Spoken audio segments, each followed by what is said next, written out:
Hey guys, welcome back to my video again, and today I'm going to explain to you about the internal organizations. And this is about the resources, core competencies, capabilities, and competitive advantage. So let's get into it.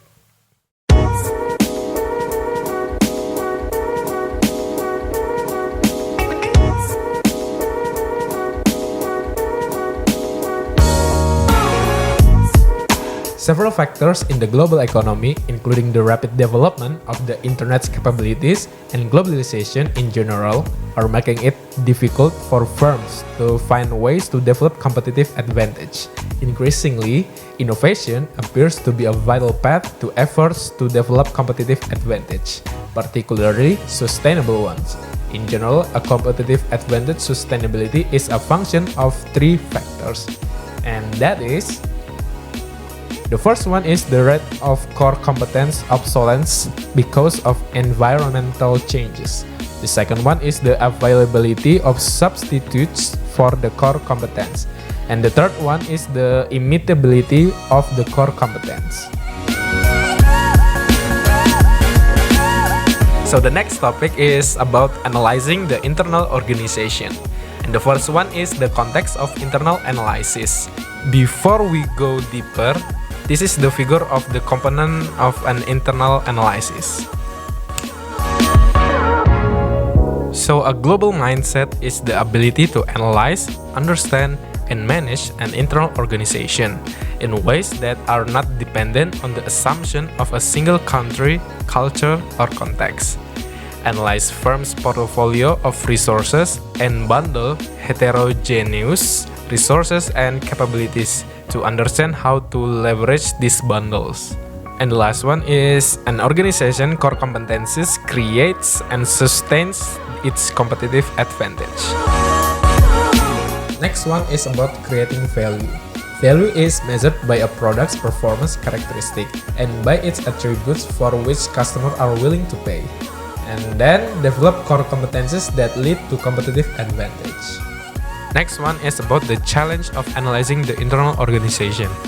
And this is the figure of condition affecting managerial decision about resources, capabilities, and core competencies.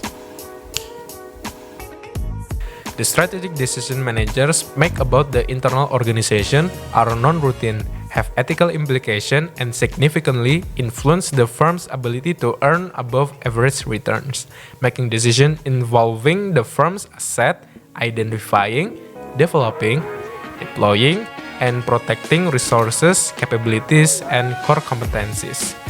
And then, managers face uncertainty on many fronts, such as proprietary technologies, changes in economic and political trends, societal values and shifts in customer demands, and environment that increases the complexity.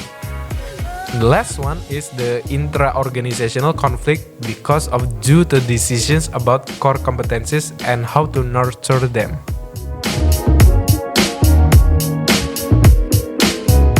And the next topic is about resources, capabilities, and core competencies. The first one is resources. Resources is cover a spectrum of individual, social, and organizational phenomena. By themselves, resources do not allow firms to create value for customers as the foundation for earning above average returns. It is also a bundled thing to create organizational capabilities, and it includes tangible and intangible resources. Tangible resources are assets that can be observed and quantified, and this is the figure of tangible resources that have four primary categories.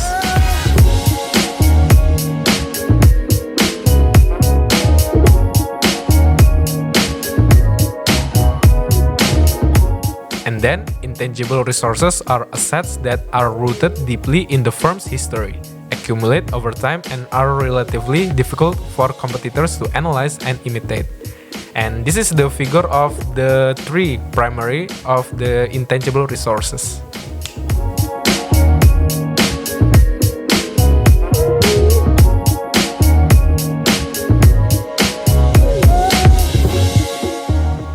Next one is about capabilities. Source of a firm's core competencies and basis for competitive also purposely integrated to achieve a specific task or set of tasks. And this is the figure of an example of a firm's capabilities.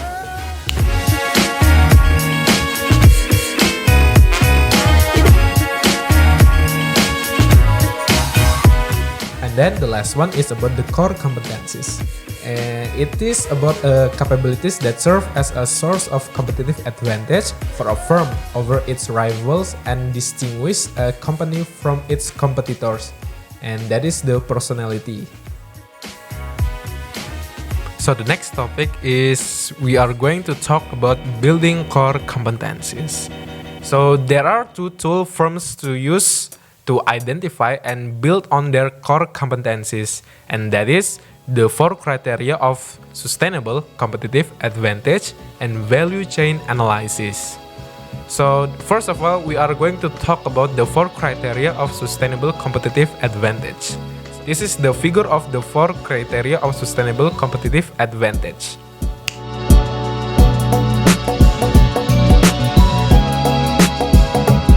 And then we are going to talk about the value chain analysis.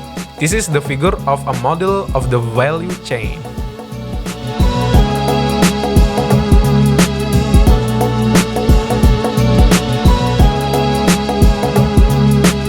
So the next topic is about outsourcing.